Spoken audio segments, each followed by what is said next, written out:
Thank you for joining me. This is Sunday evening. I am so excited to be here and have another conversation with you guys. Hopefully, you guys had a good weekend. I know I did. We're actually getting rain, so excited for that. We haven't had rain in a few weeks.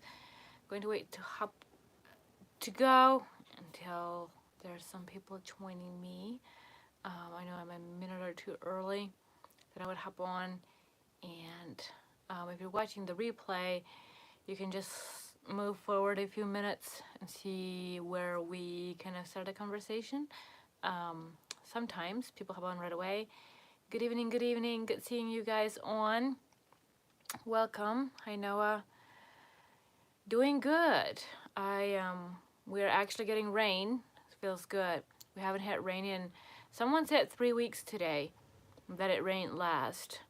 I wasn't sure that it was that long, maybe between 2 and 3, but it was someone local, and we've had a lot of nice days, and one week was very warm, and another week was, this past week was not so warm. It was warm, like 70.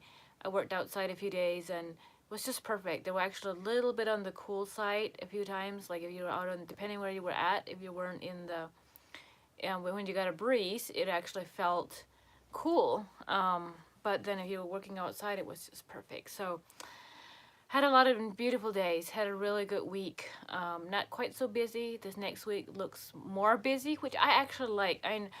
I too often I think when I hear the word someone says, we're busy, it's a negative thing. And anymore, I think it's a positive thing to be busy. What would happen if we would not be busy? I get bored. I get bored pretty quickly now with all the energy that I have. And this past week was slow and I was not so busy. And it was good in a way to catch up with some stuff. But I'm also ready to throw my all in. And this next week, I definitely can do that. I have someone else asked me to clean. There's an apartment that opened up here in a ways from here, but I said I could do that, so that's a good day or maybe 2 days of work there, cleaning an apartment from top to bottom, and it's really dirty. So it was a good week, and I am just excited to throw myself in and to work again. And sometimes with cleaning, if there's people on vacation, that type of thing, it slows down a little bit. But then there's sometimes in the summer when people need outside work done more so that I can kind of fill in those days and give some extra days that have been asking, and I haven't been able to do that. So usually it's pretty good, pretty solid, pretty stable. And so I'm itching. I'm excited for this week to just dig in and make a difference. But it does look like we're going to get a lot of rain this week. Most every day supposed to rain. So we can actually use it and it feels good. Anyway, if you guys have questions, just ask them below and I'll get to them. But it looks like it's going to rain pretty much every day. Not much Monday, but then Friday be nice, but almost every day. And today it started raining this afternoon, and it's like it just calms you. I feel when it's nice, it's so easy to get outside and be very active and go, go, go. And just having this peaceful rain today, I'm just like, I don't really want to sleep, but I just want to nuzzle up, and I spent time talking with a friend, FaceTimed a friend that I haven't seen in a while, and just had the blanket. Like, it's just cozy and really feels good. So love those. I'm excited to get a little bit of rain, but I'll take those beautiful days too. I love working outside, and yes, we need rain, but not a ton of rain. Like, we just want that perfect amount, right? As if we could have some, we need it bad. Hey, Jeffrey. It's as if we could have any say so, right? But yes, we do need a nice soaker. I've been watering all of my plants every other day, sometimes every day. And they just soaked it up right up. And I don't have to water them tonight. Yay. It just feels good to have them watered with a good soaker. and it's not coming down fast, so it's not adding up super fast, but that like it just gives a good sugar for all the things planted. I put out some tea, got some tea from one of my cleaning clients, two different ones. So I have 3 kinds of tea out, and got some flowers, and so planted. So I was glad to. It's just there's nothing better than rainwater. I do love rainy days and nights to reading weather. Yes, I thought of that too this afternoon. Like I need to start a book, or write a letter. I don't know. It gives me the mood to write a letter almost always. Do Amish allow women to grow beards? Saw an Amish lady with a beard that means man. I don't. I mean, I guess in general, women don't grow beards. So if a woman has a little bit of facial hair grow, I don't know. It's not a big deal. I don't know that there's a rule on it. Just doesn't really happen too often, I guess. I mean, it's not natural that women grow beards, but sometimes if the hormone levels and things are off, that can happen where there's some facial hair. And I don't know that there's a rule either way, to have it let it grow or to shave it. Kind of, there's no rule with that. Where I come from, I should say, because there's always those people like, yeah, no, we did not allow. Well, okay, I'm just talking where I come from, okay? I'm let the rain just the way it is, because I got some seed that need it, right? There's just nothing better than seeds, like putting out seeds and having actual rain water it. It grows when you water it. Not complaining. Glad we have water to water it, but I just love when we have seeds that grow from the rain. It's so awesome. Yeah, you guys have more questions? I have a few questions that I thought I would answer, and but not a ton. I figure maybe some of you guys have more questions. There are always those things that I never think of. Like there's so many things that I grew up that was just the way it is, and then other people are like, that's different, because I know there are so many different Amish, and yeah. Do the Amish eat pork? Was something that is a good question. And how many of you know that answer? I'd be really interested to hear your guys' perspective or what you guys think. Did I grow up eating pork? Do I eat pork now? Do the Amish eat pork? What do I believe about eating pork? There are some scriptures that has mentioned about different kinds of food. Does that still apply today? Was that just for the Old Testament type of thing? We did not have pigs growing up. I grew up on a kind of a homesteading type of farm, so to speak. And one says yes, Amish eat pork. And we had horses, we had goats for our own milk. We had rabbits, and good and Oet. Good evening, Lucky Wen. It's good seeing you. You think Amish eat pork, Sandy?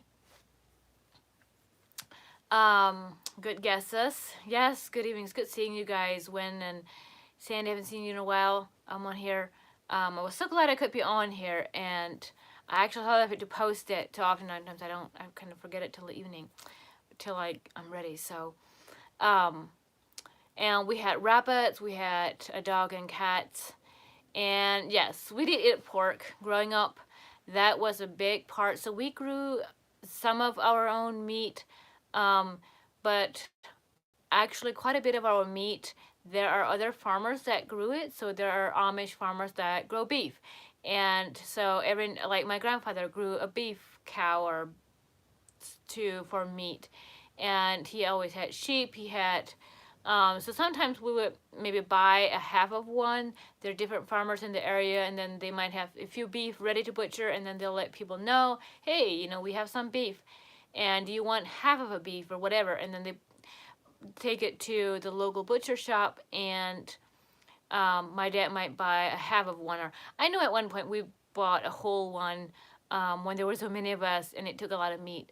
Right now, I don't know if they would buy a whole one, probably.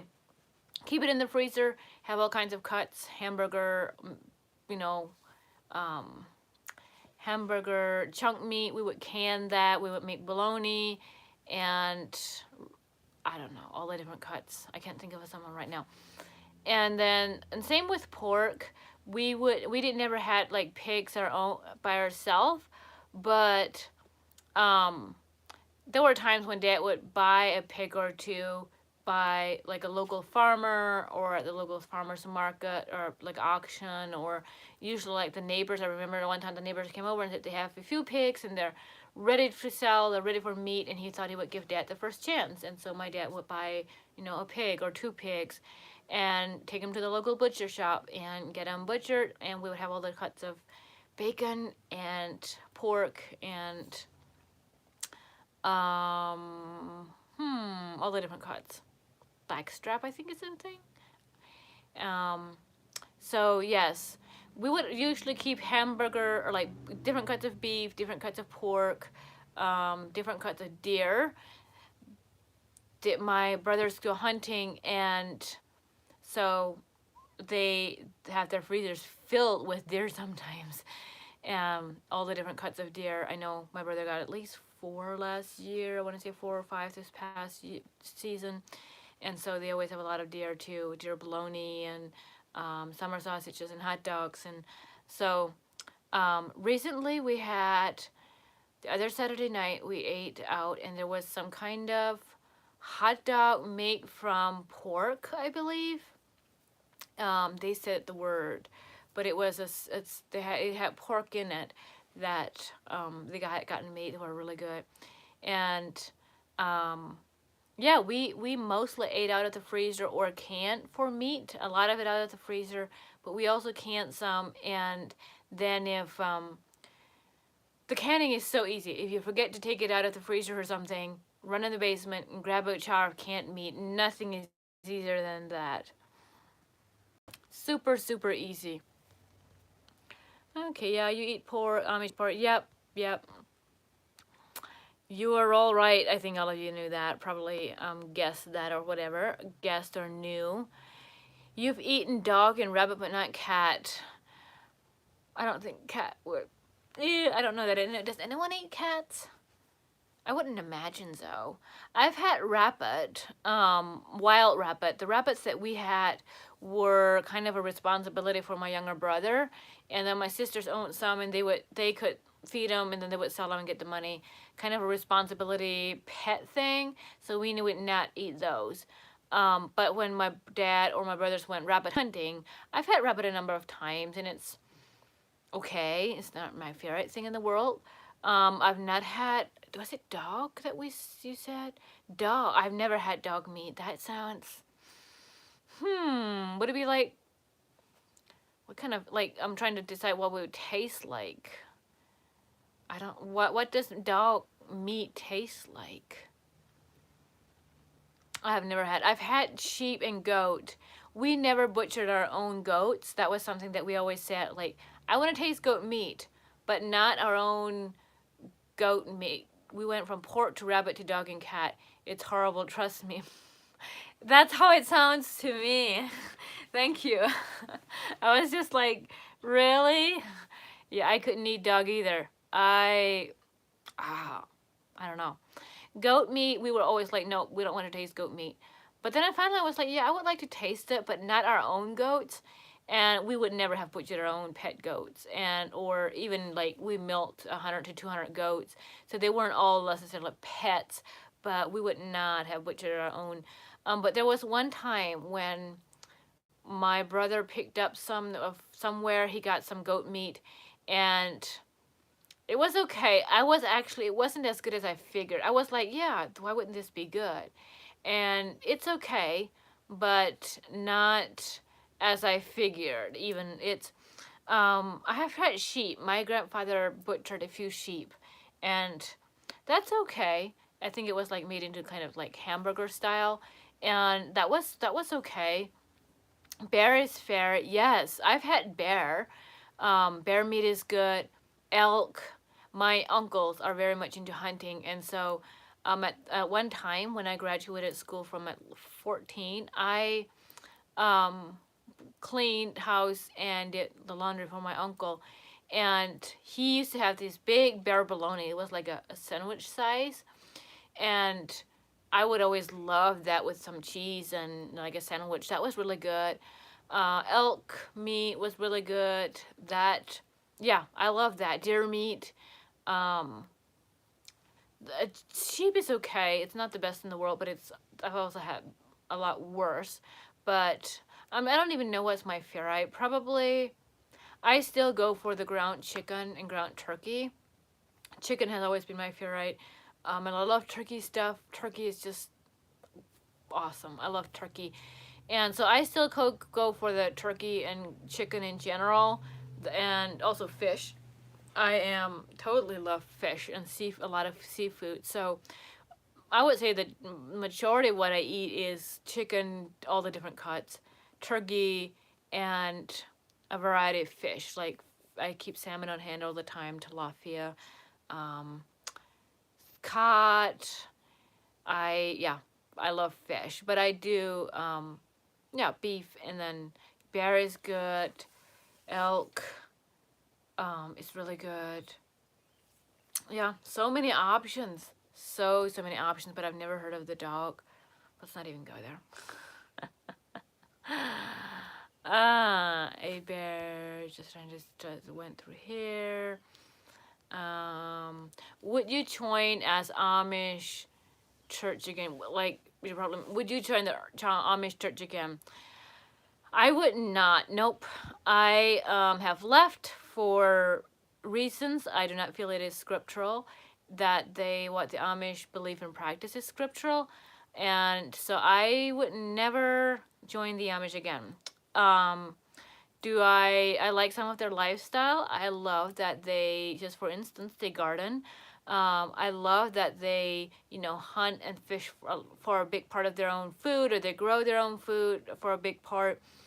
And I love that. I love a lot of the slower paced life, the hands-on life, and I love, there's a lot of things about their lifestyle that I like.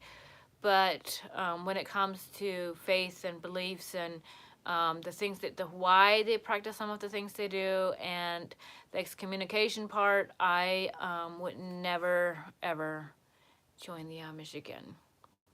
I like fish too. Used to go fishing a lot, but not anymore. The last time I went fishing in a pond, I got a big catfish.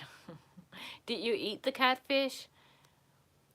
I haven't fished in a long time. I need to do that sometime. I haven't done it. Do you have bloom in your garden? My garden right now is not blooming. It is very dull. I do have a lot of blooms in my pots. My pots right now are really nice. They I won a pot, a hanging basket from a local greenhouse stores place, and I got some plants from my local Amish here that I planted, and so my pots are really pretty right now. But my garden, I have creeping phlox, and they were blooming, and right now they're not. And then I think they bloom later on again. I kind of forget. Like they bloom off and on throughout the summer, and I also know I just have a small garden out here, so I don't have much of a the Amish neighbor's working on my garage, and I also know he couldn't really help it except stomp on some of the flowers, and they're kind of stepped on and not looking so happy right now. And then I have an Easter lily that was in my garden. That one had bloomed before. That's all I have right now. So I don't have a lot in my flower garden at this point, and there's not much blooming. But my pots, I love my pots right now. Love catfish. Most people don't. Okay, I don't know if I ever had catfish. I do remember when my family went on a vacation years and years ago. We caught a lot of catfish and we put them back in because I thought they didn't like them or they thought they weren't good. So I wasn't sure so I guess you can eat them, but I do think I've never had catfish. I don't think I need to taste that one. I don't know. It sounds like it's a fish, but I guess I don't know. Alaskan crab legs, the best. Okay, I have never had like those crab legs. There are different, some of those legs, some of those different things you can get. I've never had that. That sounds, I totally been to try it sometime. Hey, old farm show. Are you a new one? I don't remember you. Hey, glad you joined me. Yeah, but they're $25 a pound. Wow. Well, I guess I might have to go catch one. Have you ever read The Murderer's Mirror? I have seen it, and I have read parts of it. I don't think I ever read all of it. Um, very interesting stories. Very, just crazy what people have gone through for their faith. And I do believe some of that persecution is still going on for some of us that are following Jesus instead of traditions and stuff. But that's a good book. I think my parents have that book, and I know I've seen, like, I've read stories of The Murderer's Mirror. Like, there are different other books that have some of the stories, and I've read some of the stories in there. Um, my sister-in-law found a bird's nest in her hanging basket. Oh wow, I that's a cool. I remember when I was younger, we would sometimes have robin's nest in our bird feeder. I remember that happened sometime. I'm like, how does that even happen? But um, my one hanging basket is so big, there would totally be space for a bird's nest. That's really cool. They have to be cleaned correctly or they are not good. Okay, the catfish is grease. Okay. Interesting. I love learning about that. I'm always in for learning. $25 to get a fishing license. I need a new pool. I've been itching to go. Right, yes. I happen to have a family member that has a pond. I've never gone fishing there.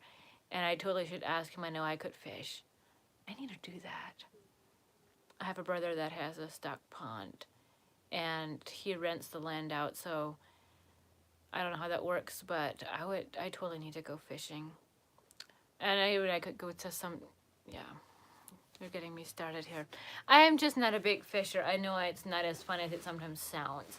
I like the part of just being on a boat or being beside the water as much as I do fishing, but I do love eating the fish, so I get most of mine in the store. Just seeing if I think I'm caught up with.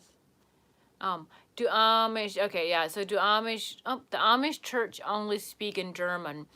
So the church that I come from, we spoke, most of the sermon was in Pennsylvania Dutch. So that is the language that we would have spoken at home. Most of it is in Pennsylvania Dutch, but we then had, but the scripture was read in German. So there was reading, and they don't hold the scriptures while they have sermon. You do not hold the scriptures. That's an Amish thing, I guess. And so a lot of it, but the scripture that they use, much of it is in German. So it would be a mixture of German and Pennsylvania Dutch, and a little bit of English mixed in too for the church services. Fishing is fun even if you don't catch anything. Oh well. I want to catch something. I want to fish. Yeah. Fly fishing is fun. Okay, I've never done that.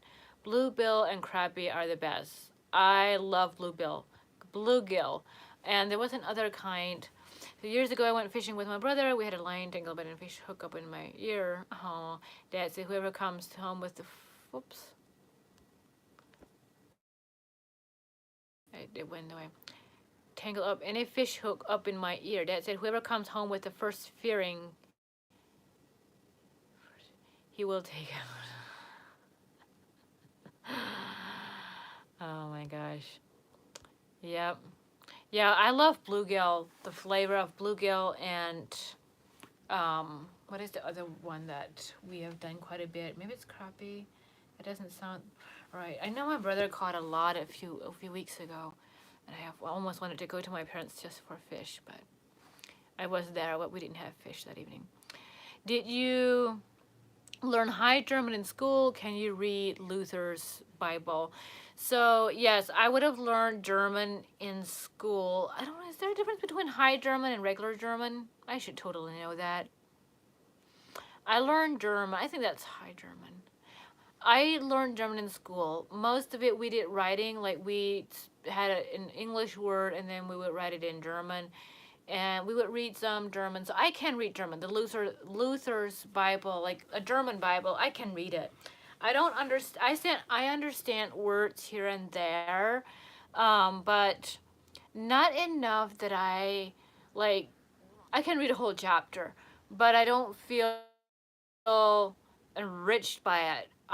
There's so much focus on trying to sound out the words, and then I just get words here and there, and it's not the language I speak every day. It's just language that I really never use, and have ever never really used myself. So it's not one that feels enriching when I read it, the Bible, as much as it is like in English that I understand it. But I can read. I can read in German. I can't like speak it in fluently, but I can kind of understand some words, if that makes sense. Martin Luther's German translation, yes, I can. The first hook my that was painful, Jeff. Here and there. Is it same as American German? Um, I think if I remember correctly, hi. I'm just getting it now. I was like, I know what that means. In Germany, so we had a friend that lived in Germany that was originally from Ohio with our neighbor, and then she married a guy from Germany. She moved to Germany. So if she comes in the area, which wasn't very often, when she came, she spoke High German, I believe, and then we learned what I would have said regular German, and we could understand her. It's very, very similar. I don't know if there's exactly everything is the same, but it's very, very similar. And we could totally we could understand her, and if we talk Dutch, even talk Dutch, she could understand a lot of us, especially, but hers was more Germanish. So it was close enough saying we could understand each other. Um, Different, but I would say very much same. So um, yeah, I have not. At one point, I read my Bible in German a lot, but I also I had a Bible that had the English and the German beside each other, and so I could read, you know, both. And or when I would read, for the most part, I would read. If we had a Bible, a scripture in the church the next day, I could look up which scripture we have, and then I would try to the evening before or the morning of, I would read it in German, but my Bible had both of them, so I would read it in German and I would read it in English to try to understand it. And then when they read it in church, just German, I could kind of know what a little bit of an idea of what it meant. It didn't really. It was hard to really let it soak in when you're trying to figure that out. But um, and I read the whole New Testament through one time where I went in German and English, German and English, German and English till I got through, and it helped me. I don't know. I think it helped me keep reading it. But the Amish and Baptists have the same history. They are known as rebaptizers. Right. I know there's some similarities there. Um, and there was a question quite a bit before I was going to have comment on it. I forgot what it was now.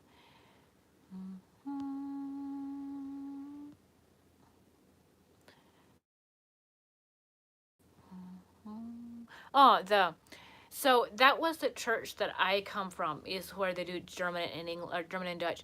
So there are a few Amish churches that are now preaching in English. There's a church. There's a few churches, Amish churches, that are now they're born again Christians. Their thinking is a little bit different from most Amish, and they're actually preaching in English mixed in, which is, um, yeah. So there's some variety, and then the stricter Amish would use more German. So there's a lot of variation there. But have you?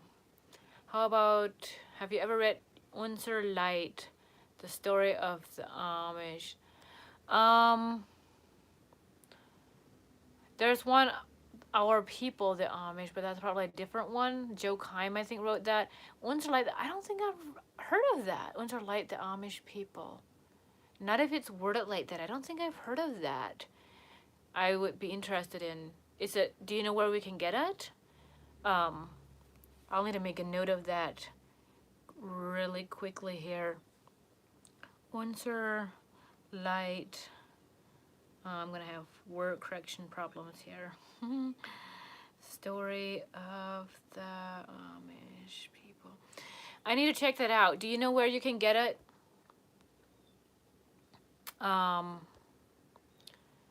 Melanie, you're not gonna say rebaptized unless you're Catholic, as opposed to sprinkling babies. Yeah, I know some of the Amish, they were originally like that rebaptizing, but some Amish are really against rebaptizing and some are not. There's a lot of variety of thinking there.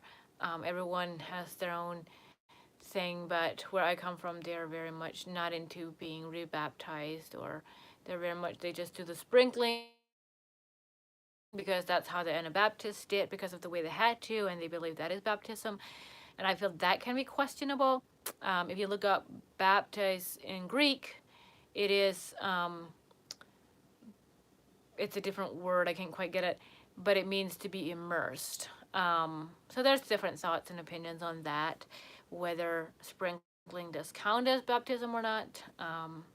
Something just to look into, and yeah.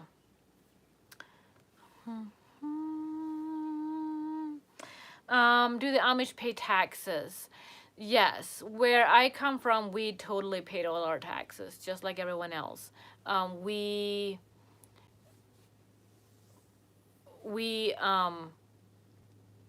paid our taxes just like anyone else. I believe there was a time, and there are some that have gotten away without it, and at one point didn't. More of the stricter, well, some people would say backwards Amish. It's the stricter Amish, but where I come from, we paid our taxes, income taxes, and the state, federal, like all. Yes, we kept records, and we took it to someone professionally that they did it. By Leroy Beachy. Okay, like, what books did you get to use in school? Rotten Staff, Kristen Light, Rebecca. So when I was in first and second grade, we had what was called Spunky. It was like the theme was a spunky, and I don't know where they were from. It was one that was used for a long time, and it was a really good one. And then from third, fourth, fifth, and sixth, by that time they were just starting a new one, and it was like a new set, but I don't really exactly know where they were from. They were not as. And then after some time, we got Rotten Staff. The Rotten seventh and eighth, so seventh and eighth grade, I had Rotten Staff. Seventh and eighth grade, I had Rotten Staff, and then the school that I went to one school first through sixth grade, and then we moved, and I went to another school, seventh and eighth. And seventh and eighth grade, I had Rotten Staff, and the whole school used Rotten Staff there, and those were really good. We used Rotten Staff for math and English and some of the others. I don't really know exactly where they come from. We had local Amish bookstores where they got in them by bulk and whatever, and then our schools would get it from them. They were Christian based. I don't really know what publishers, but they were used for years and years. The math was the only one that changed in all my like school. Like math was, and then German we used. There were different ones in different schools and different grades. But I think in seventh and eighth grade we used also Rotten Staff in German. And the I think the arithmetic, the math that they had before that was just very, very outdated. Like, I just remember, like, you could get things for 3 cents for something, and the equivalent stuff was just really, really outdated. So the Rotten Staff was like an updated one, and many of them use Rotten Staff now. I think that's kind of, there are a few different ones, but it kind of in general is Rotten Staff is what they use. But there's a lot of different ones too. But I would say where I come from, I should say, that is, it is highly questionable. Yeah. I read Joe Keim's book, My People the Amish, a very good book. Got it from the website. Yes, I have that book in my bookshelf. And that one is really good. I think it's very, it's again different where I come from, but I can tell, I feel it's more, it's very accurate, very honest, someone that lived through it and shared his actual story, not highly fictionized and added to make a story, if that makes sense. So, of course, on YouTube. Don't know sorry, Jay Render. I'm not quite following you on YouTube. You're not going to say read up unless you're copying on you. Okay. I'm not quite following you there. Don't know where, but maybe the ones I mentioned. There's no way around taxes unless you become a private citizen, right? I think it's illegal or like, yeah. Did you attend an Amish school or public school? So I attended an Amish parochial school. The first one that I went to was built in 1886, I believe. And my mom was a teacher there. And then I got to go. It was a very old schoolhouse, but it was it was old, but it was just, there was a huge playground. And we had a volleyball court and large swings and just a lot of running and hills and trees and very creative. Unfortunately, I would say a few years after, and then 7th and 8th grade, we moved and I went to a brand new schoolhouse that was like in its second or third term of the year of using that schoolhouse. So it was like brand new. Everything was tippy top and definitely quite a bit different smell. And the first one we had oil floors and all of that. So thank you, Carl. Yes, hit that likes button, hit that subscribe button if you're new, if you want to stick around. It's good seeing you, Carl. And so everything was new. We had indoor running water, and yeah, I went parochial all my life. All of us kids did.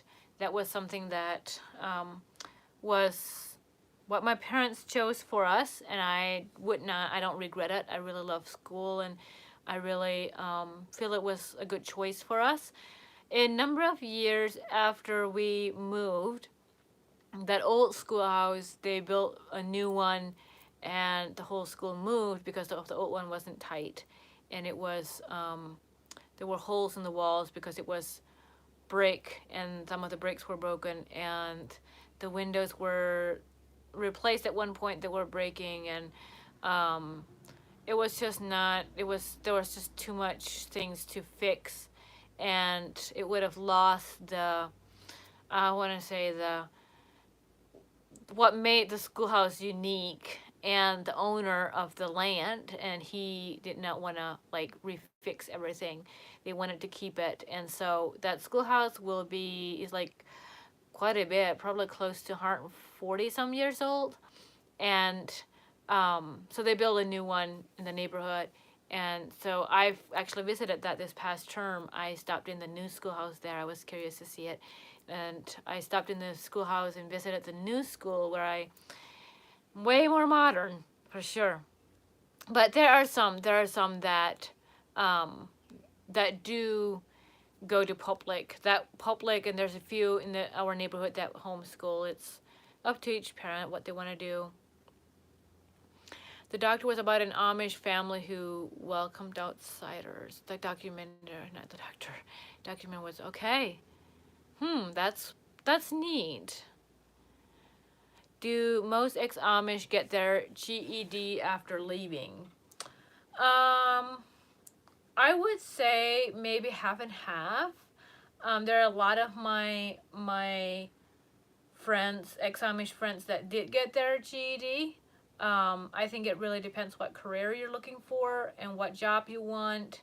And there's also a lot of my ex-Amish friends that did not get their GED.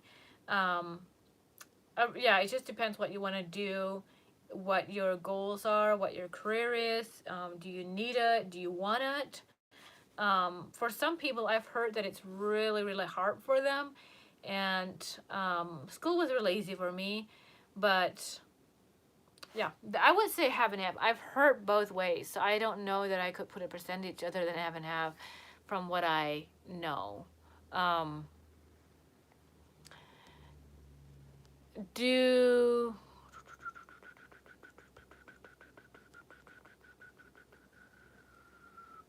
I'll get this. Does the bishop not determine where the students attend in their district? So where I come from, again, this could be different in other areas, but no. Where I was, we we all just went to our closest one. So say, when I was born, this old schoolhouse was about maybe a good fourth mile from us, and that is automatically where we went. And so after we moved, there was a schoolhouse that was about a good half mile from us on my grandfather's land. And so automatically my dad had actually helped build that schoolhouse when he was younger. And he would just go to the board member, go to that school and ask if, we're moving and we have 4 students. And they said that they can't take us because the schoolhouse was just too full. They really don't have space for more students. And if there's not space for more students, it's probably more than the teachers can do. The schoolhouse wasn't really big, and we were very disappointed because we knew a few people in that school. There were, most of them would have been from our church that we were planning to go to, our new church. But they said it is full. And so then my dad went to the next closest schoolhouse, which was about 1.25 miles away. Um, and we did not know any single person. We were not going to go to church with any of those people.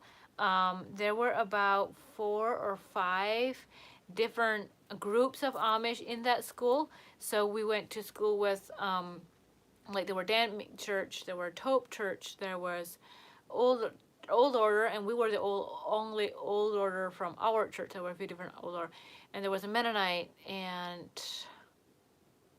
maybe just 4 in that one. And we didn't know a single person, but he asked if we could go to that schoolhouse, and they said yes. It was a new, as I said, there was a brand new school, and they were really glad to have more pupils because it was not full yet. And the more parents you have, it helps pay the teachers because the parents pay the teachers. And so before the school started, my aunt had actually taught at that school when it was brand new and when it was just in a shop yet. And so she walked with us because she knew the people, and we walked across fields, or we had a long lane, 1 mile across fields and through a woods, and then another road. So the week before, we mowed, a path to go through. We put things out of the path in the woods, and she walked with us. And I remember, we walked up to this house, we knocked on their door, and we were all shy. And Amanda, my aunt, was like, hey, they knew this was going to be the new family in school, and we just shyly said hi. I just remember they were canning peaches, and they served us cookies, and we just didn't really say much, but it was enough for us to see them.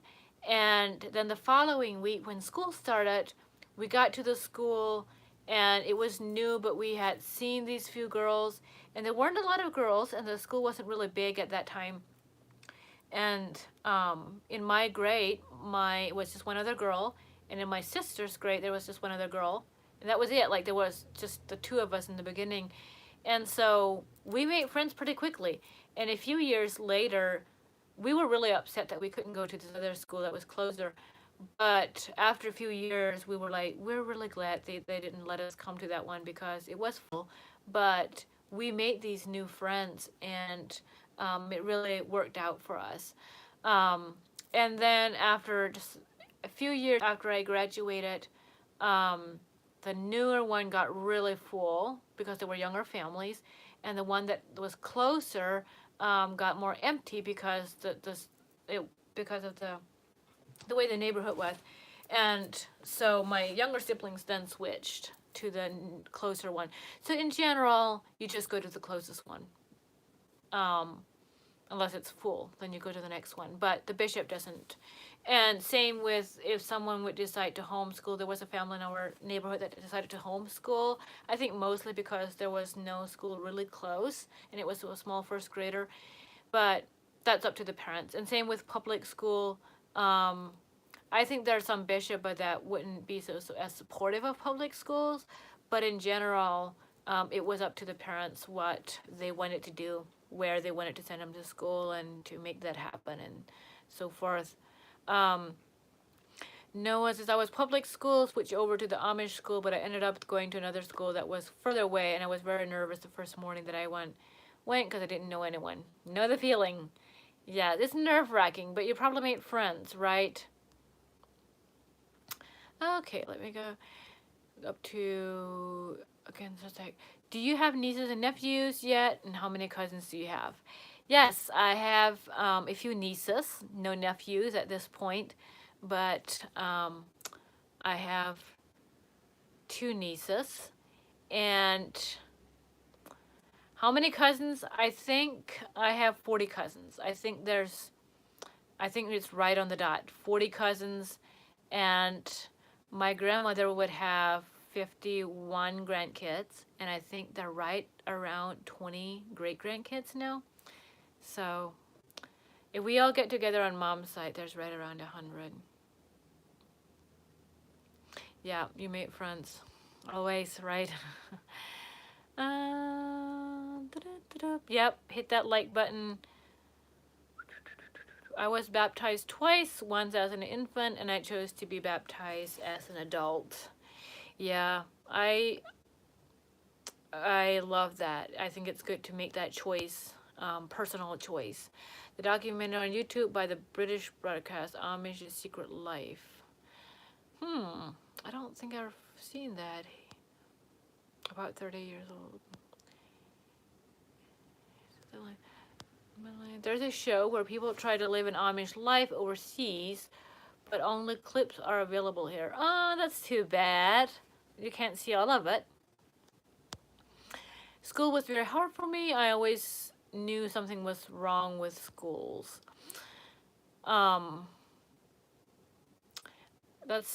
Yeah. I think it's just different for everyone.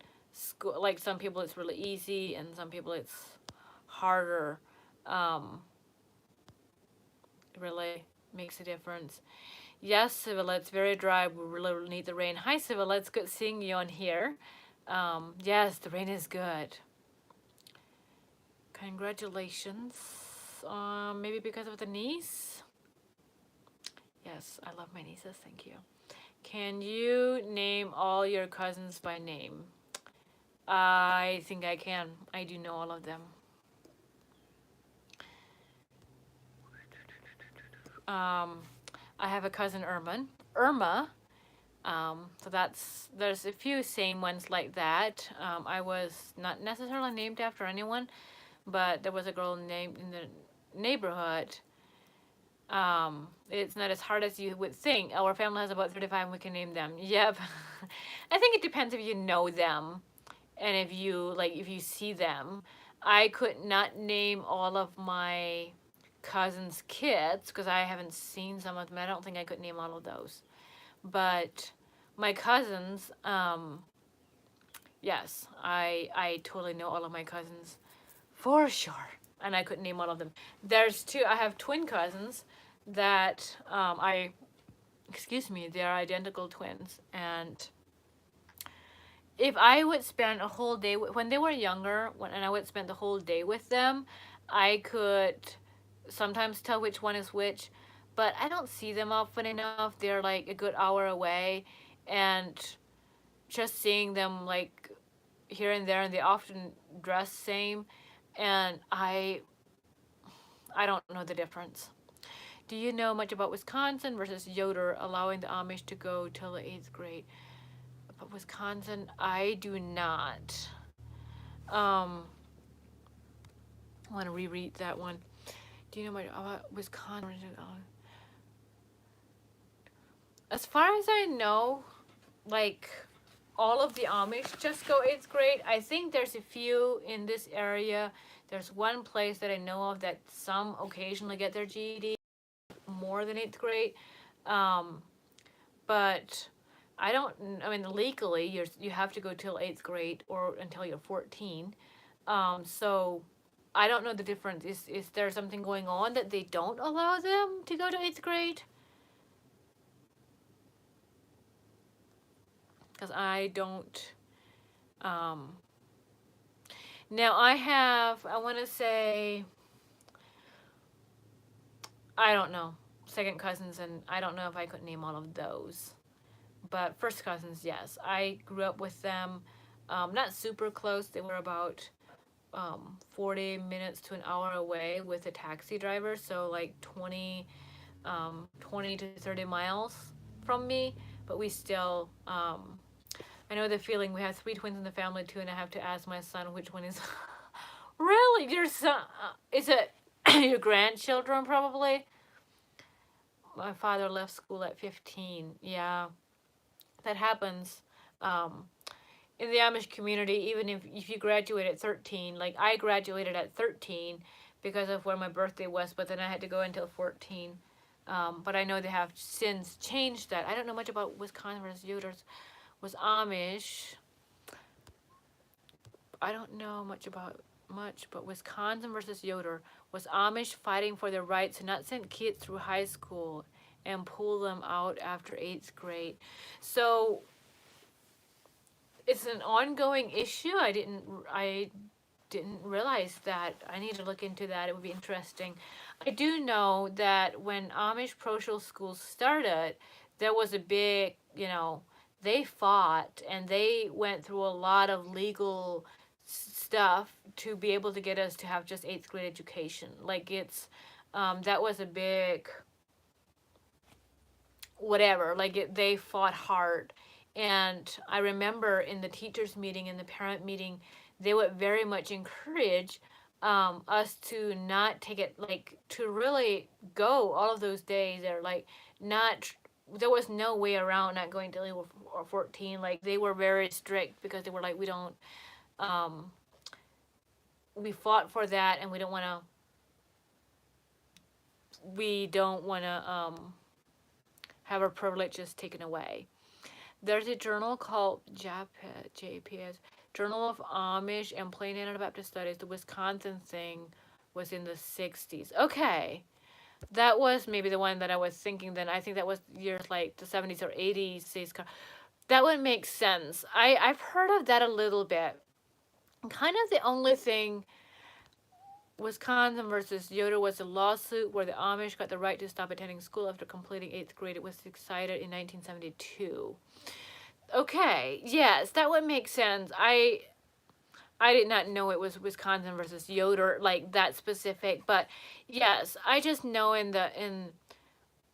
no asked if I was a teacher. I was never a teacher, no, and I'll get into that a little bit, but they just very much encourage, like, let's not take advantage of anything, or like they really pulled back. You have to go until you're 14, and then they started saying you cannot go to first grade unless you are 6 before the school starts. So that way people couldn't, like, they really stuck with that super well. But I don't know a lot of details about that. I just know they went through a lot to be able to do what was, I think, that, and also to have only 160 days and public has 180 days. There was, well, I don't know if that was at the same time or not, but I know they fought hard for that too, mostly because of so that they could have students at home for to help on the farm. And it would still apply to some, nowadays, but I kind of feel that was maybe at the same time. And I've never done a lot of research, but I just heard here and there, things being said that, like, it's important. We don't want to take this for granted that, we can graduate at 14, 8th grade. I was never a school teacher myself. My birthday is at the end of September. And back then when I started school, that was okay to start first grade before I was 6, which also made that I graduated at the age of 13, and then school started before I was 14. So I graduated at 13. I got my diploma, but then in the fall when school started again, I went back to school until my birthday. Um, I did. I mostly just helped the teacher. I School was easy. I had straight A's, and so when I just went back for like I think it was like 5 weeks. Um, After like 5 weeks, I just helped the teacher have classes. I remember there was some kind of book that they needed answers for that I was working on. I like did a lot of flashcards, and you had to do the same thing, Noah. Huh, that's awesome. That's cool. Interesting. Did you do schoolwork then, or did you help the teacher too? That was about my extent of having any experience in teaching, and I loved it. I loved it, but I also felt the responsibility. The teacher at that time was an older teacher, and she really depended on me for a lot of things. And I always thought I'm gonna be a school teacher when I turn 18. I'm gonna, be a school teacher. And then my health crashed when I was 16, and at 16, I was diagnosed with EBV. You helped the teacher as well. Okay.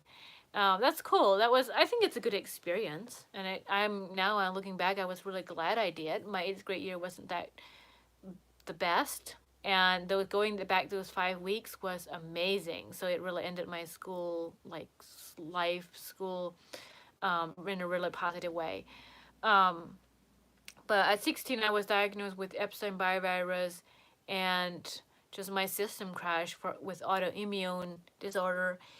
And so at 18, when I always thought I would be a school teacher, I was diagnosed with Lyme's disease and went through 10 weeks of chelation IV to get rid of heavy metals and toxins inside.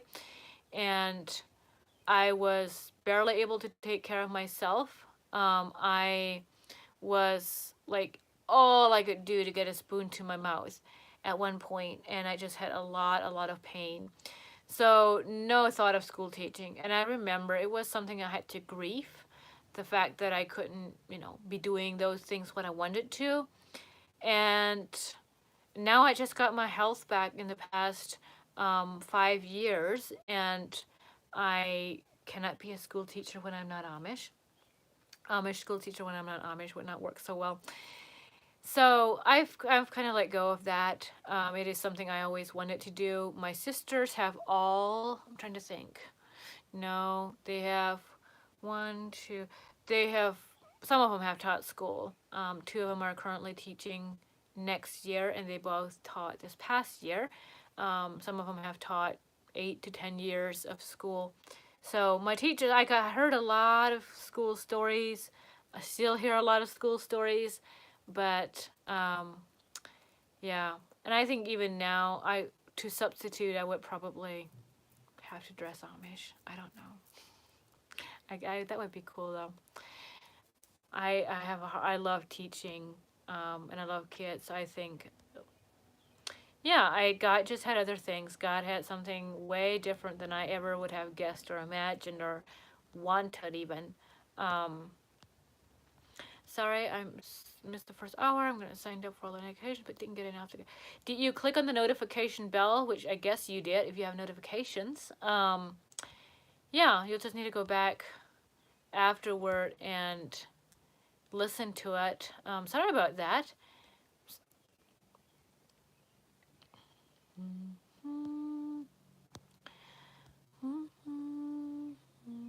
I butchered a goat this winter, and I'm still just amazed how juicy and sweet goat meat tastes. Wow, Sevilla. That's crazy.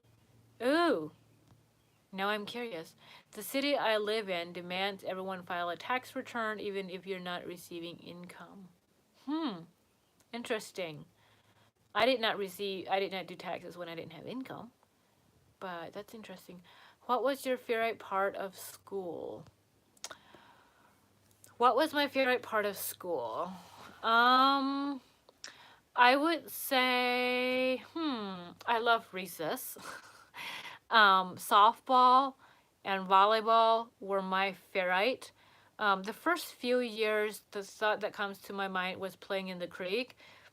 It wasn't a huge farm, so our playground was acres, and at the back end of it there was a creek, and so that was kind of the line. Usually we weren't allowed to play like too far. We were allowed to go around the creek, but not back in the woods.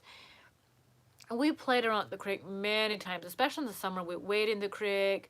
Friday, the last recess when everyone cleaned, you we would make mud pies and just splash in the creek. I loved that. But kind of in general, math was my favorite subject. I really loved math. I would say in my seventh and eighth, the last few years, I would probably have said reading. And when I say reading, I'm not talking about reading workbook. I'm talking about library books. I was a reader, like, and in the last, well, in some of the years, we got either library. The teacher would go to the library every few weeks, and um,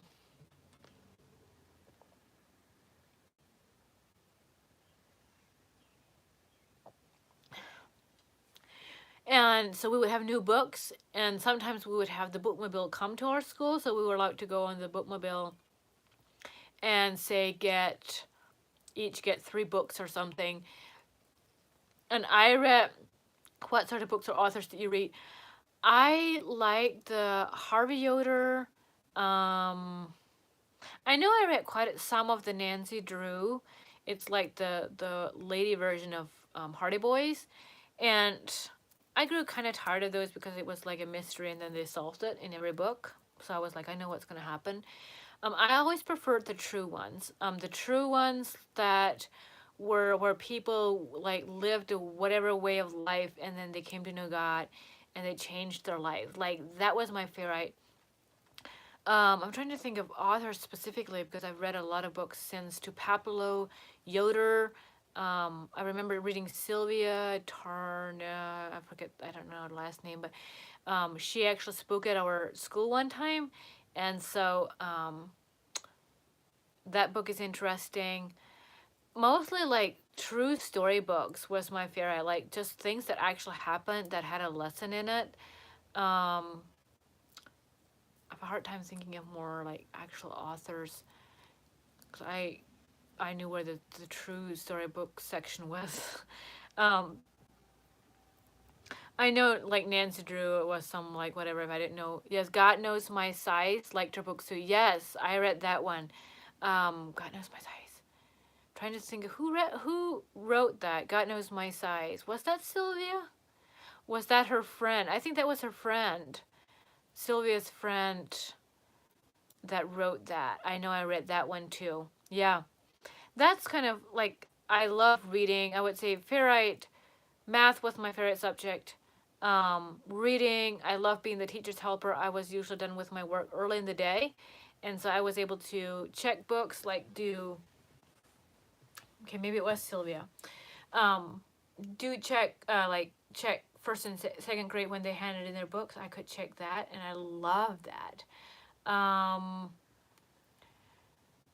And trying to think. Yeah, recess. I loved baseball and volleyball and running games, like sports. I really loved the sports. Do you dress Amish when you go home to visit? I do not. Nope. I go as I am for the most part. My family has asked that I do wear a skirt or a dress when I go to visit, so I do that. And I've chosen not to wear anything sleeveless without a cardigan. So when there's something going on, like wedding or if I go to their church or something, I wore this top when I went to calling hours a few weeks ago. I wore this top with a sweater and then a black skirt.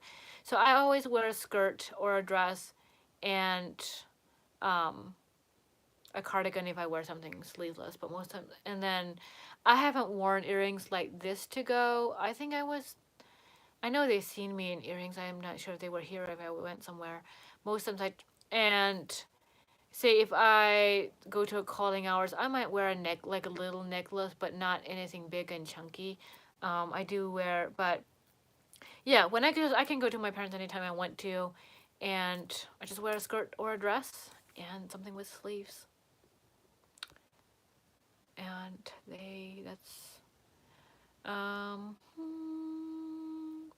like, share, comment. Yep. In Ohio, I think you can volunteer as teacher's assistant. So you do need to have a degree and some things in that. I have a friend that does that. He is a teacher's, like a volunteer slash, um, but you do need to have some more education to do that. And I don't really have a desire to do it in the public schools for some reason. God knows my son. Yes. So new here. Are you the only one that has left the Amish in your family? Hi, Barbara. It's good seeing you. Welcome. So glad you joined. And I am not the only. I have one sister that is conservative, like as in conservative Mennonite. She lives in Pennsylvania, and so I am. It's just her and I. My cousins are all Amish, and my siblings around here are all Amish. I just have one sister that's Mennonite, and the rest are all Amish, like aunts, uncles, cousins. Yeah, sometimes it would be cool to have more, but hey, it's okay too the way it is. When we had recess, my favorite time was when we had a big snow. Okay, what was your favorite thing about the big snow? Like, did you do sledding or snowball fights or snowmen? The first school that I went to, we did a lot of, we had a huge um, place to ride sled, like a huge long hill. And so we would ride sled all winter.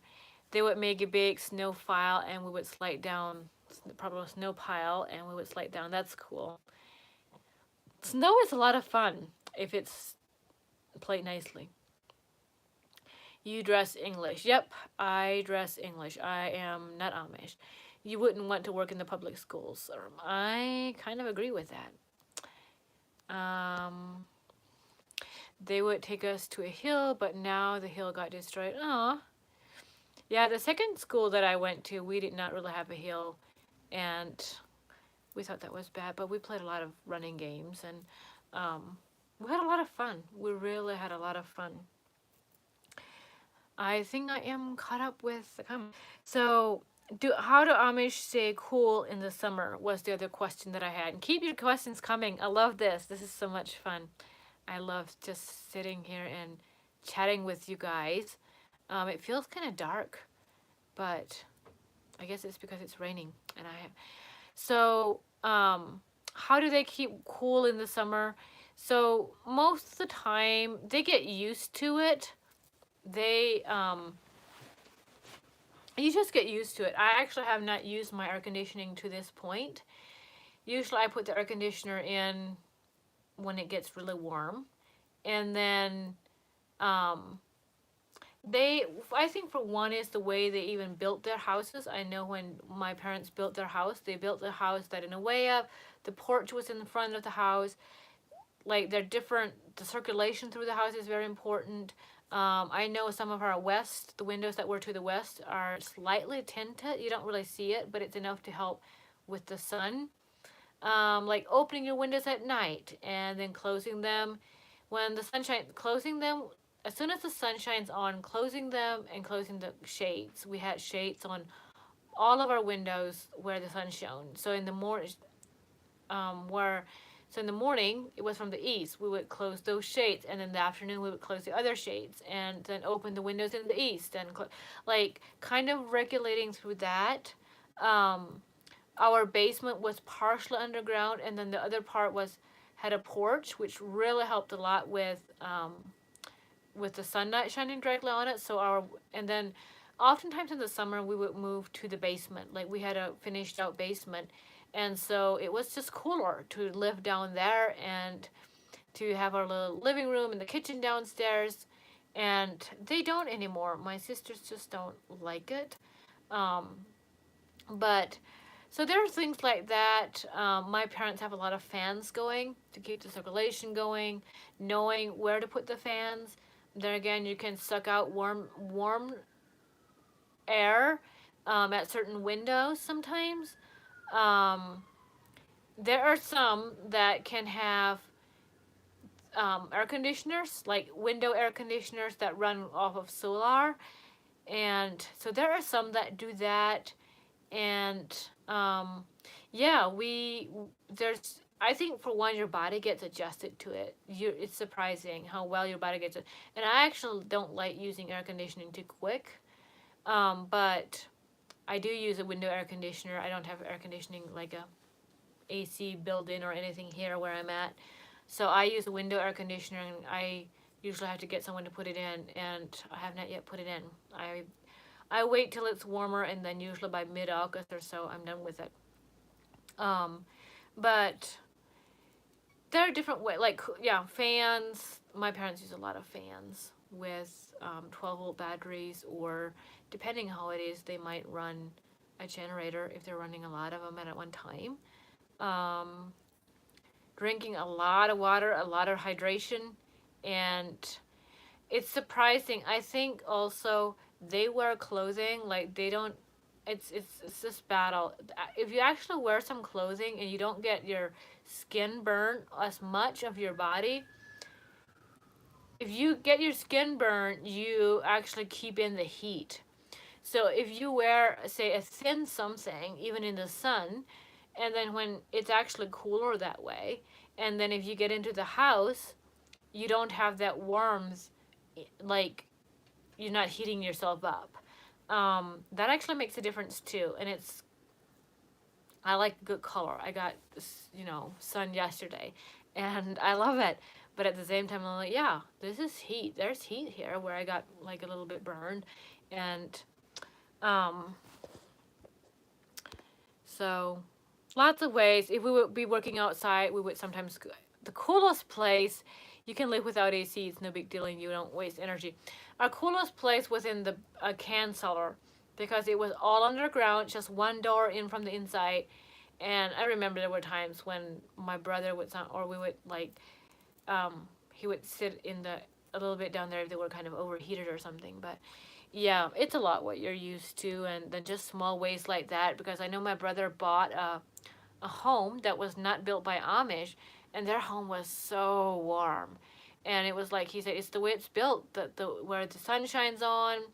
I think half the people in the U.S. would die without AC.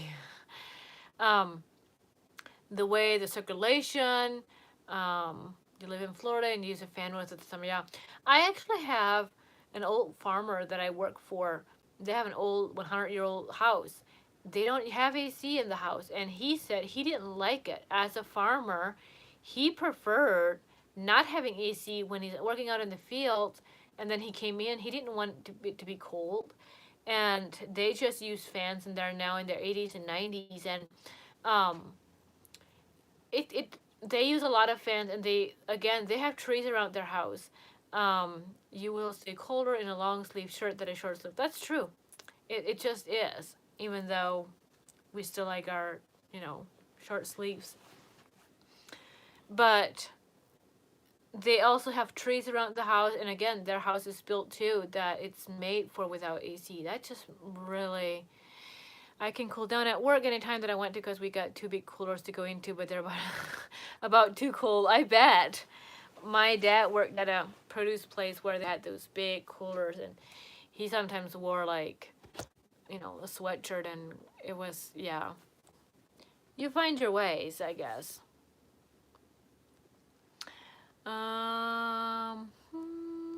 Yeah, cross ventilation from women. What was your horse's name? So when I was younger, the ones I drove was Barney, was a horse that my dad raced and he trained him. And that was a safe one that I rode, not rode, we drove him, was Barney. And Connie was one that I loved. She was a fast horse. We got her off the track from a dealer, and she was safe and just really trouble with Connie. There was one that my brother had that was fairly safe. Her name was Sis. She was, that was on her papers, was Sis. We just did SIS. I forget what her full name was on the papers, but we just called her Sis. Um, there's I know my brother had a Bess. I think that was one that was on the papers too. He had a Lucy Lou that was papers. Lucy Lou, a Misty, a Lady was one of the names. Beauty was one that Dad had all her life until we had to put her down in her 20s. And Lucky was one we had. And Molly and Midnight, Mitch. What was the one that we rode? They just sold her recently. I was so going to ride her again, and all of a sudden I realized that they sold her. I can get her name right now. Sue. Sue. I think it was Susie Sue or something like that on the papers, and so we just called her Sue. And Chrissy, Misty and Lou were a team. Sue and Chris were a team, and then there was Lady on the side. Those were halflingers that we used in the fields. We used them in the buggies. We used them to ride.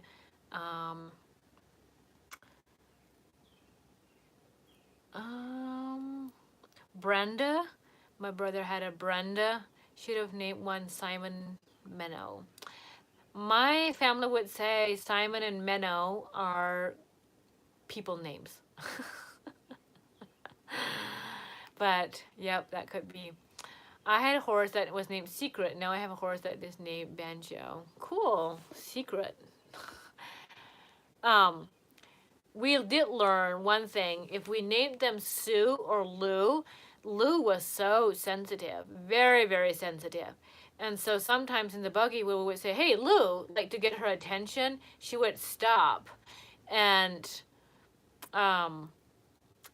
so we kind of learned that to not give them names like Sue, kind of Lou is too close to whoa. Like whoa, Sue, Lou, like it was Lou just sometimes stopped and we realized that it was. So I remember we actually didn't try to use her name much because of that. We didn't want to confuse her. I had your father farm. So I grew up in a homestead. We had, it was like a mini farm. My grandfather had a farm, so my dad would have helped when I was younger. So after we moved, when I was in seventh grade, my parents had about 8 point some acres of land. So we had usually a team of horses. Dad's team was Sue and Chris, and then Molly and Lady. And then we didn't necessarily farm. We didn't have a farm like a big farm barn, but my dad would rent maybe some of grandfather's fields when he was no longer able to do all of them, and um and then he would farm like some other neighbor's land that he would just like make hay type of thing or oats or whatever.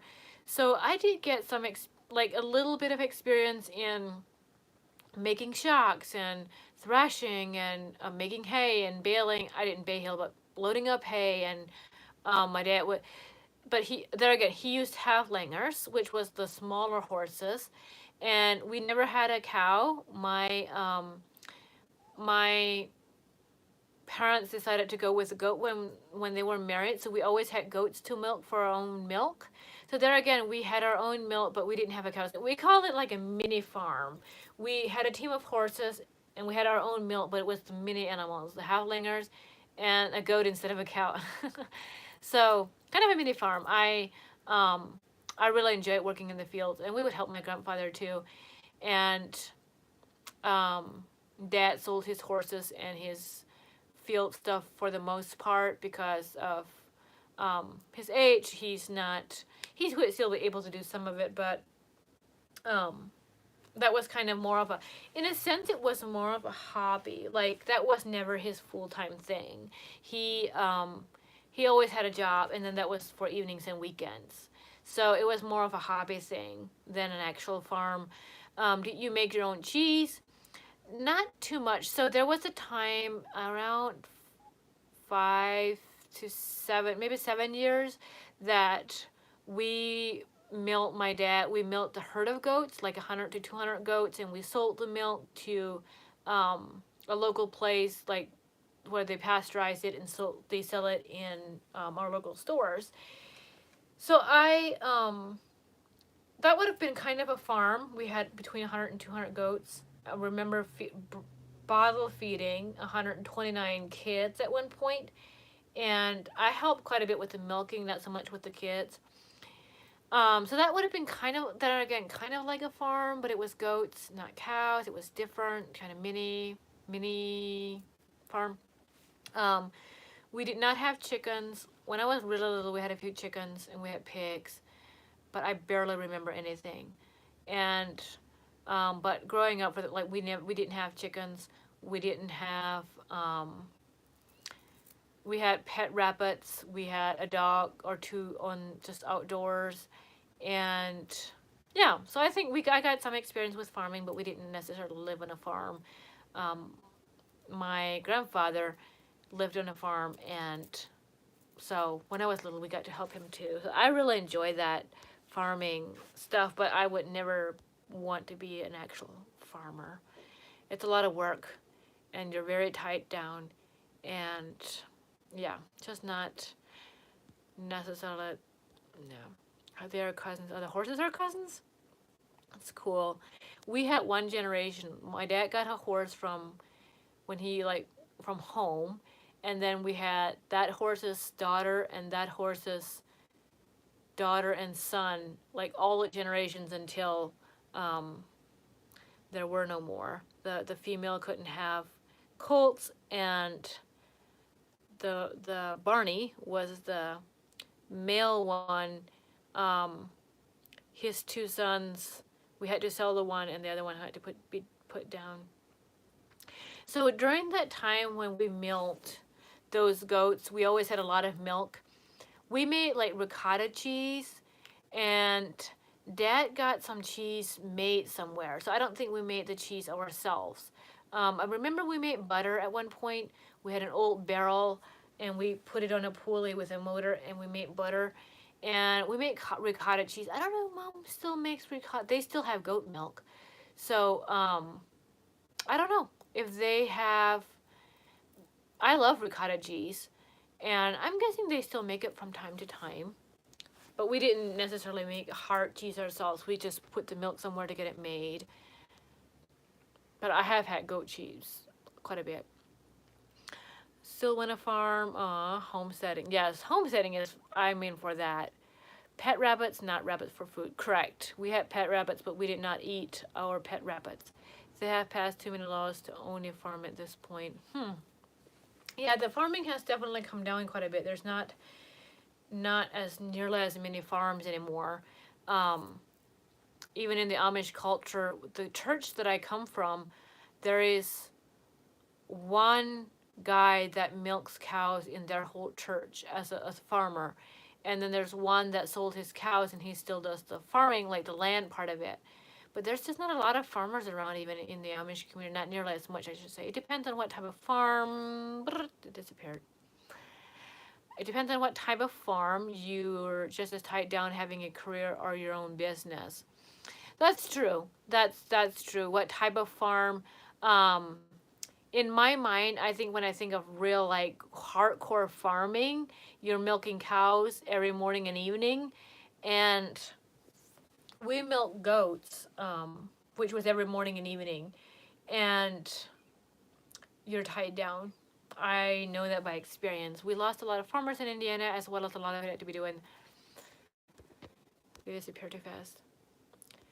I had a lot of farmers in Indiana, as well. A lot of it had to do with factories, a lot of money. Yeah, I've heard of that. The factories bring in a lot of money, and it's good paying and fast money. Is that correct? And it's probably, you're not tied down if you're not working. And that's true. Some of the businesses that you have, you're tied down to. A 9 to 5 job, like it's the 9 to 5. It's not like, I think where farming comes in is in the morning, like you had to milk. There's no breaks. On a weekend, you couldn't sleep in. You had to go milk the goats or the cows at 5:30 or 6 o'clock, like whatever time you chose to milk, you had to. And in the evening again, you had to be there to milk. So it kind of, I want to say ruin, or it really could get into your personal life. Like if you did something in the evening, um, you couldn't just do as much in the evening. Or there were times when we had to milk before we could go to the volleyball game, and we could do it pretty fast then. The government doesn't want us farming. I know it's a lot harder nowadays, and it's kind of unfortunate, some of the rules and some of the things that are out. Um, and I have my own two businesses, and I have way more flexibility within my running two businesses, that cows don't take a day out. Right. Exactly. They need milk. And if you're not coming to milk and you're 30 minutes late, they're going to be mooing. Or when the goats, we were a little bit like 30 minutes late, there are going to be a lot of baths. um, yeah, they do not take a day off. And the cool thing was we had enough siblings, and we could kind of trade off sometimes. I could get a break like weekends because my dad would be like, "You'll get a break. I'll just do it. He has time." But yep. Lots of baths and moos if you're late. They let you know for sure. But that was the cool thing too. I remember I really enjoyed it. I think I'm pretty much caught up. I remember it was a good feeling too, to wake up in the morning 5:30. Others were sleeping. Go down the hallway. Go downstairs. I would usually drink a glass of during the summer. I would drink a glass of chocolate milk. During the winter, a glass of hot chocolate, and walk out to the barn. It was chilly. The birds were just waking up. There was dew on the grass. You get out to the barn. You flip a switch. Cows need their human. Yep. Flip a switch, and the goats would start getting up and stretching and pooping and walking around and starting like their morning stretches, and I would there was something about that too that I really really love. I work 6 days a week, 10-hour days for someone else. Wow, that's 60 hours a week. That's a lot of hours. That's the thing. That's the thing. I think it really comes down to, what do you like? What do you want? Do you, is that what you like? Is that what you want? Is going to work 60 days a week, 10-hour days? Cool. Like, you're pretty tied up there too. Um, I have two businesses that I make my own schedule. So if I have something going on, I can plan around my own schedule that I make. And I like, both of my businesses are very flexible, and I get to work for myself. I'm my own boss, and I don't have boss drama. Usually not. Sometimes I need to talk with myself, but I enjoy it. Like, I love my work. I wouldn't trade it for anything in the world. But yeah, it just depends what you like, what you're cut out for, what your dream is. I mean, sometimes you just have to find a job until you can build your own business. Like, there's all of these different things that play into, and I would agree. Some, like my dad, I felt we were kind of tied up, And after we quit milking, just felt so good to be able to do functions again in the evening as a family. But again, we all loved it. Our family loved milking.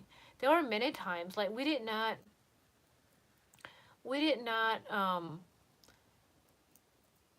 for the most part, we didn't mind choring.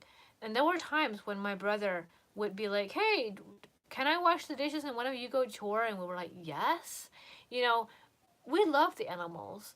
So it wasn't, and my dad, that was what he wanted to do always, was milking goats. I don't like it. I don't want to work that. Then I won't be working there long.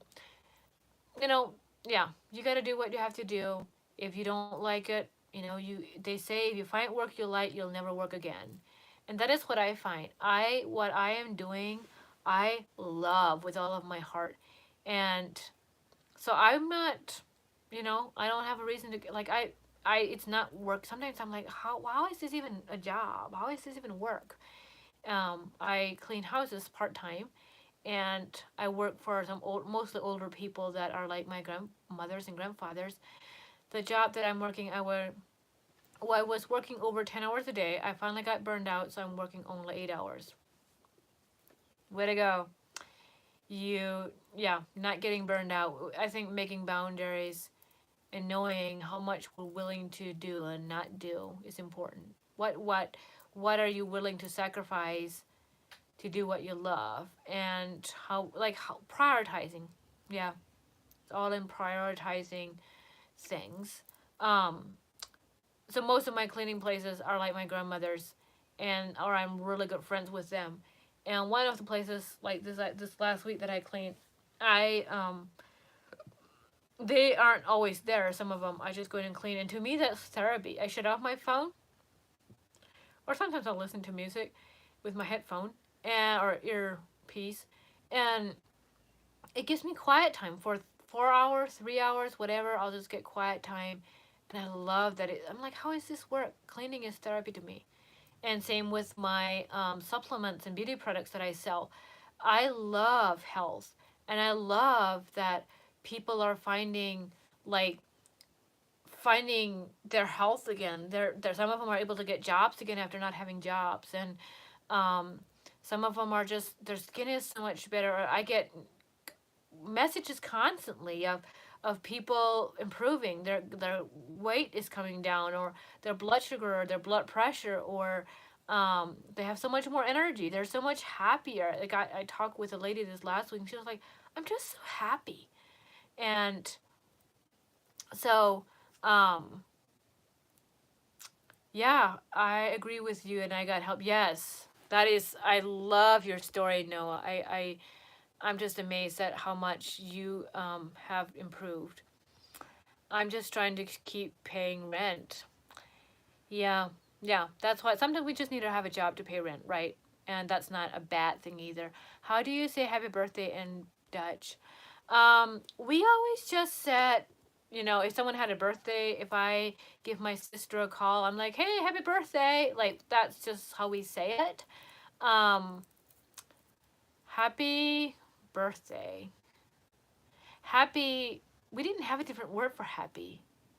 Ich bin fröhlich would be in German. Ich bin freudig, ich bin happy would be in German. So I don't know the Dutch word for happy. And the birthday would be Geburtstag, but we never used that. We always said like if one of my family has a birthday, if they call me, they're like happy birthday, like in Dutch, that is we just said happy birthday. Same with the happy birthday song, like happy birthday to you. Like we use the same one there too. Um, no different. So yeah, we use that same one, and yeah. Alrighty, guys. Good. Gute Geburtstag. How do I say Gute Geburtstag? Yeah, Gute Geburtstag would be good. Geburtstag would be maybe birthday. Like good birthday. Yeah, that would be kind of, yeah. Gute Geburtstag. That would be good birthday. Um, I think it was, yeah. So anyways, um, I hope you all have a good week this week. I think I will need to hop off. It was so good chatting. I love when you have a lot of questions and we could just sit down, and I feel like I'm getting to know you guys. Um, I'm getting to know more and more of you, know more. Dengi good night. Yep. Thank you. Good night. Yes, good night to you too. I think that right. Gura Gibora dog. That would be good. Gibora dog would be good birthday too. Yep. Um, I will be maybe writing a letter yet, and maybe I will read a book. I need to get a book that I really want to read. I don't. I've read all my books in on my bookshelf. I have so many, but I don't think I have any books to just like read. I have some personal growth books that I'm working on, but just to sit down and have a good book to read, I haven't done that in a while. But I'm kind of in the mood to write a letter. So my grandmother's in the area right now, and I just wrote my other grandmother. So I will need to think of someone to write a letter to, and I just might write a letter yet. It's around 8:10, 8:05 right now. So yeah, it was good chatting with y'all, and we will hopefully see you. I don't know if I'll have a video Wednesday. Um, I will try to kind of update whenever I have a live like I did today, just to give you a heads up. And yep, great chat. Thank you. Um, and you all have a good evening and a good night. And we will see you in the next one.